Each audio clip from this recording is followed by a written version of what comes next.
Hello, I'm Tara Brabazon and I'm the Dean of Graduate Research at Flinders University. Welcome to vlog 264, How to Write a Research Question. Yeah, and this vlog comes via request from Lorna. Hi Lorna, loved spending time with you last week, and I also want to do a big shout out to Lorna's partner Dallas. Hi Dallas. Now Lorna asked that I return to the big ideas, the big concepts that are integral to research, and yet we actually rarely talk about. We just assume that everybody agrees with us and everybody knows. So you know those topics where we also sometimes on and on and on about a particular important research idea, and no one really knows what that concept means, but we all nod and pretend that we do. So Lorna asked that I return to those unspoken assumptions of research. And she particularly wanted to do a shout out to the Stroppy Professor's Guide. So I should return to that again, and I will, Lorna. Anyway, I did a Stroppy Professor's Guide to Literature Reviews. So in many ways, maybe this is the Stroppy Professor's Guide to Research Questions. Okay. Now this is one of our how-to vlogs. How to think about, how to do research questions. And I want to make sure in this vlog that all the terms are discussed and all the uncomfortable, ambiguous ideas that are so frequently forgotten when we discuss research questions, that they are front and center and I talk about them. So if you are, if you're one of those people that when someone goes on and on and on about research questions like they know what they're talking about, and you actually have no idea how to create a research question, it's cool. Let's do it today. Make yourself a cup of coffee. Let's have a chat. Okay, so before I get to the research question bit, I need to start where all research actually starts, and that is with the general topic or the general or big idea. You see, one of the reasons I think that research questions are so difficult for students to configure is that they're actually starting at the wrong place. So often, very early in a candidature, someone says to you, what are your research questions? What are your research? And you go, I don't know. Wow, yeah, I don't know. And you then get really worried, like, what are my research questions, right? And of course, what's happening is that you're pretending what are research questions is the first stage of research. Nah. There is a stage before you configure research questions, and that is, and we always forget that, so let's not today. So before we get to research questions, I need to start you with the real beginning, and that is you probing your relationship with this topic or idea. Okay. Now, I'm aware some of you choose your own topics. You come to a PhD with your own topic. That's terrific. Some of you, the topic is chosen for you. And they're both very different realities to understand when you come to think about research questions. But either way, you have to configure a relationship with your topic. And that's certainly what I do with my students. So let me tell you what I do. So before we get to research questions, let me tell you how I guide my students through that first stage. Firstly, I get 3 big bits of paper, and I mean big bits of paper, the biggest bits of paper you can find. 3 bits of paper. And we're going to do different things with each of these bits of paper, because each of these bits of paper have a different role for you in creating a relationship with your research topic. So firstly, right on top of the first page, the big one, what do I know about this area? What do I know about this area? Now, don't judge yourself, right? Don't question yourself. Just write down sort of what you know about the field, about the area. And this is good and this is important because you need to know what you know so you can work out what you don't know. And so that's your first gig, right? Your topic, your field, your area. Write that down. Second piece of paper. This is the important bit. I want you to write down disciplines and names. names of researchers. Now this is so important. Right at the start of your research project, I want you to write down the disciplines that are involved in that idea, that topic, or that project. So it may be an interdisciplinary field, great, write that thing down. Post-disciplinary, multidisciplinary, great. Why I'm getting you to do this is right at the start, this is so important, right at the start, you understand and have named your disciplinary literacy. Okay, right at the start. So you know, right, these are the disciplines that are involved in this topic. And then also, as I said, it's disciplines, but also on this second bit of paper, it's names. So go full ab-fab. Names, darling, names. I want names, names. I want the names of the big people in this field, the big people that have written on this topic. But this is the trick. If you know there are emerging researchers in this area, so people that are the ones to watch, that are the movers on that topic, wow, write those names down too. Great. Now, we've done one bit of paper, another bit of paper. This is our final piece of paper. And I want you to write the heading on this bit of paper, my relationship with this topic. My relationship with this topic. So I want you to write down your, I'm going to use the word lens. So go fully subjective here, full vibe. What do you think about this topic? What do you feel about this topic? What excites you? What worries you? To cite that earlier vlog, what I'm trying to get you to do right at the start is configure your, I'll use the word, positionality. So what we've done here is I've tried to get you organised to actually map out the topic or the area and your relationship with that topic or that area.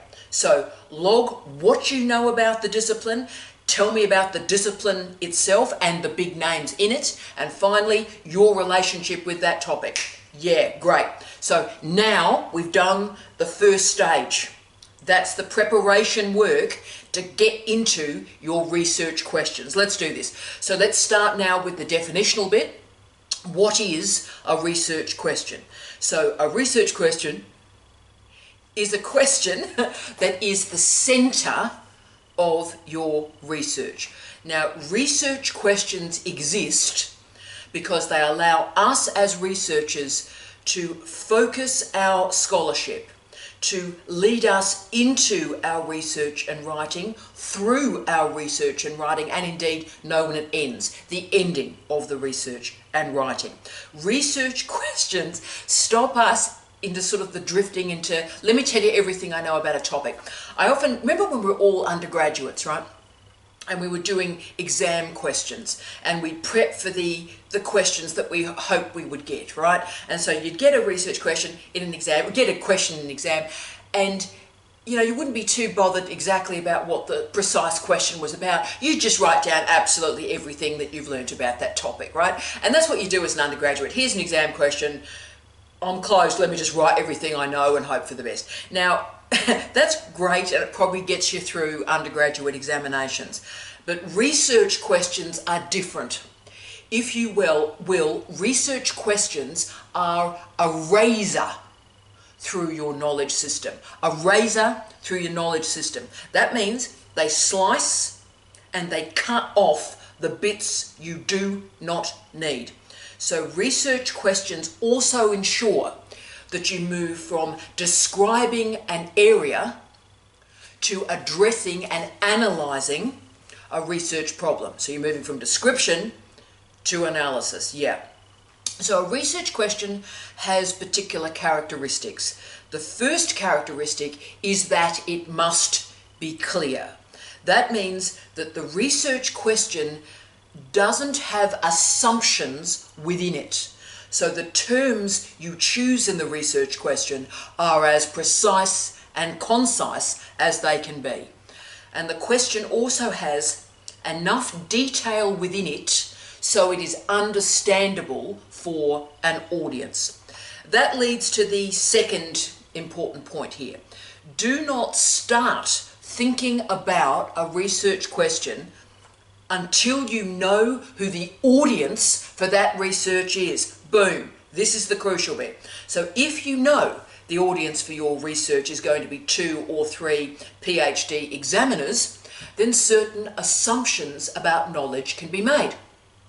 If, however, you're writing a piece, say in citizen science, terrific, then different assumptions must be made about the expertise and knowledge system of your audience. So different research questions are configured for different audiences. Okay, so we're aiming for clarity. Clarity in content and clarity in the determination of your audience. So what is also required, and this is my absolute obsession, can I say, we have to configure a research question that you can answer. The research question has to be answerable. So make sure that it is small enough and narrow enough that you can answer the thing, right? You've often heard me say the best PhDs are the smallest PhD. And by smallest, I mean the smallest content area. So they're small, they're precise, they're great.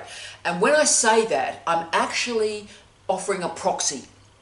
Because the best PhDs are the smallest PhDs. And why? Because their research questions are precise. And remember here, scope and scale does matter. The research questions that you have for a 100,000 word PhD is very different from the research questions you would have for a 5,000 word article. So construct a question or questions that suit your context, your content, and your audience. And remember, the function of the question is to summon and shape the form of the answer. Form follows function. The function of the research comes through the research questions. Cool. So research questions are concise. So that means get rid of adjectives. Do not put adjectives in research questions. What I want is a couple of nouns. I don't want a really good verb. Give me nouns, give me verbs. Ta. So research questions must, the whole point really, is to lead you into and connect you with the research literature. So make sure that the term, the concept, the keywords, the phrases are precise, because the research questions are the fuel for your research. If you think about research as a car, the car moves through the fuel of your research questions. And big words, big concepts should guide you into your research design and also your literature review. Now, this is all well and good. So yes, Tara, okay, got all of this stuff, that's great. But how do you actually create a research question? Okay, I told you we'd go real and we'd go hard, so let's do this. Now, once more, I want you to get me another big bit of paper, right? Get me a big bit of paper. And I want you to start with the general area. So what is the general area of your research? What are we doing here? What's the general area? Then what I need you to do is put the piece of paper away for a second, and I need you to start to put that general area and some terms into a preliminary literature search. This won't take long. I go straight to Google Scholar these days. I don't muck about. So I've got the general area, the vibe, and then I go to Google Scholar and I put in as precise a set of keywords as I can. So I experiment with the keywords and I get a nice, sharp, concise group. Now the key is, when you've put those keywords in, add something to the Google Scholar search, right? When you're going into Google Scholar, what I want you to do is I want you to add particular researchers' names. So the big names, darling, names, put the big names in the field with your keywords in the Google Scholar search. Then, that's why those emerging scholars mattered so much. If there's a couple of new people that you're watching, add their names into that Google Scholar search. Now, from that, you've got a very interesting quick skim or survey of the literature that is available to you. So you can see what has been done, how it's been done, and when it's been done. So at this stage, and I use when a lot, right? So at this stage, really start to check the dates for me. Look at the longitudinal shape of the search that you've just done. So is this a really hot topic now? So is there currency in this topic now? So the graph goes straight up. Is there a lot of stuff happening now? Or did the big debate sort of happen about 2012 and they're in a bit of a lull at the moment? And that's interesting too. So it was a big debate at a particular point and it's died down a bit.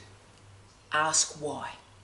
So we're in the current literature, we've done a bit of a scope, we know what's available to us. Now start to see what are the recurrent ideas, what's the recurrent argument that's existing in that research. So what I do when you're having a quick look through all this literature, are there things that you're seeing over and over again? If you're finding a pattern, that's important. Also, as you're having a look at the research, if odd questions emerge, so what happens to me a lot is I'm doing the scoping review of the literature and I ask myself, why aren't they talking about this? So the absences in the research, I would always argue, are more important than what's there. So if you're reading it and going, wow, they're not talking about this, bang! That's a research question. So what I need to move you towards is research questions are how and why questions. How and why. Avoid what questions, how and why. So write lots and lots of how and why questions back on your big bit of paper. Right, so there's all your questions, wow. And once you've got all these questions there, and it might be multiple, you might cover the floor as some of mine have done. Okay, so there's all your questions, great, on your big bit of paper. Then make yourself a cup of coffee and start to revise and sharpen and refine your question. So, oh, right, that's not a good question. So put lines through, yeah, no, that's rubbish, rubbish, rubbish, rubbish. And then you go, oh, look, that question is improved if I put that word from that question into it, and then you get rid of that one. So start to combine them together. So I often describe my criteria for research questions as khaki. It's not spelt with a K, but khaki, C-A-C-I, khaki. Clarity, audience, can it be answered, is it concise? Khaki. Clarity, audience, can it be answered, is it concise? So think about research questions like Goldilocks and the Three Bears, right? Okay, you don't want them so that they're too big, you don't want them because they're too small, you need them just right. Okay, so the other key question I want to make and offer to you today, and this is really the crunchy bit of the story, is the research question researchable? Can you actually research your research question?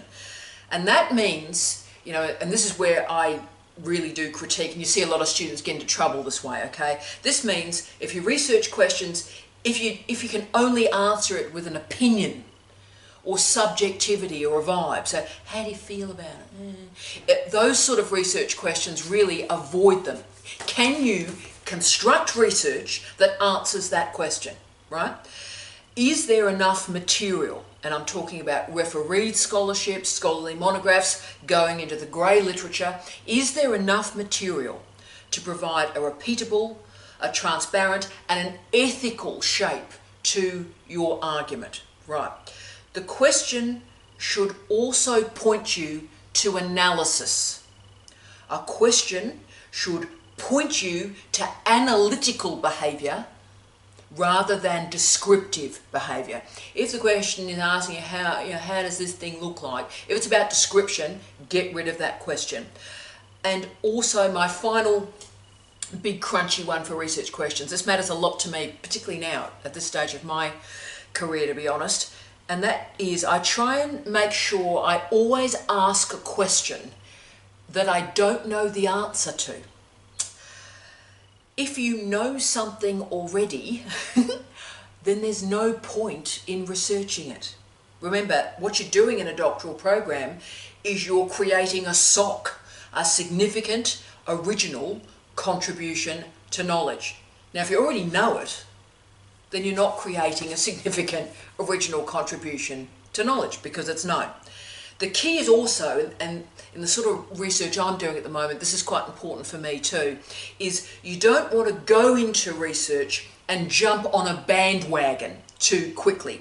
We live in incredibly polarized times. So that means a lot of the research questions that we explore, wow, they're polarized into bandwagons, right? So what you need to do is not jump too soon. You might end up jumping, but don't jump too soon, and configure research questions that allow you to assess the camps, allow you to assess both sides with ethics and decency and clarity before a determination or an answer is created. So my test of a great research question always is, do I have any idea what the answer will be? And these days, my life is a lot like a 1968 Yoko Ono performance art experiment. Most days, I have absolutely no idea what's going to happen. And look, I like my research questions like that too. It's like I develop research questions now going, I have no idea what I'm going to find. Yeah. And if I know what I'm going to find, then I don't need to do any research, and I don't need research questions, and I already know. So why would I be bothering? The definition of research is that we're going to confront surprises, and we don't know what we're going to find. If we do know, it's not research. If you're going to spend some hours, some days, some weeks, some months, some years of your life answering a question, how about we make it a meaningful question? Make it worthy of your attention. So this is also a passion test as much as it is a rigor test. Is this question meaningful for you? Is it meaningful for your discipline? Is it meaningful for the planet? Now, I'm not saying that every one of us as humans, that we have to come up with a solution to global warming. That's not what I'm talking about. But do make sure that your research question is meaningful. And so I wanted to finish the vlog off today with the why of research questions. Now, this is the important meta bit of our conversation. Why are we so fixated on research questions when we're doing research training right now? And can I say, this obsessive focus on research questions is new in many disciplines. 20 years ago, if we were doing a vlog, if it was possible, 20 years ago, we wouldn't have had this conversation. Because what's happened is the methodologies and the structures of the empirical sciences have now bled through the rest of the disciplines. And that's great in some areas, problematic in others. But what that means is the research tropes in the empirical sciences have now spread throughout all the other disciplines. Now, many scholars that came from the humanities used to commence their best research with a thesis statement rather than research questions. The first 40 PhD students that I supervised, their theses had a thesis statement, not research questions. So this is new. But these days, many articles, let alone what we're doing in doctoral education, many articles demand research questions, and indeed they impose headings on researchers that say, here is where you list your research questions. Now, I know this really can often feel like we're not doing research, we're painting by numbers, right? I get that. You know, we're wanting to create this big, bold, out there, just a bit crazy Rubens, big colours, bold, out there. I love that. I get that. I love Rubens, and I love the idea that we sort of emulate research in that big, bold way. But now it's not really Rubens. A lot of it is paint by numbers. And look, I know the pain when these sort of structures are imposed on you. And I'm doing this at the moment. Earlier on this year, I answered a call for book chapters, and, you know, I created the abstract, and here's me, and I put that forward for refereeing, right? So I did that. Complicated area, lots of theoretical complexity, and the abstract went through refereeing, and I was accepted into the book, and that's great. So I was accepted into the book, and when I was accepted into the book, they gave me a template for my chapter to be put into, to be plugged into. They gave me the headings required and the number of words I needed to put under each of those headings. Now, I wrote it last weekend, I'll have one more weekend on it. Look, this is not the sort of research any of us like doing. This is nonsense, to be honest. It's nonsense. But research questions do not have to repress your research or squish you between two panes of knowledge, right? At their best, research questions can do remarkable things. The research question is able to organise your mind and organise your research. And yes, a research question can isolate your original contribution to knowledge. Research questions also allow you to focus instead of sort of pottering about reading what is of interest to you. Students waste years doing that. Let's just potter about, oh, that's nice, oh, that's interesting. Like, no, come on. Let's focus you. And research questions do that. The important point for me and why we bother with research questions is that they can shape, frame and limit your literature review.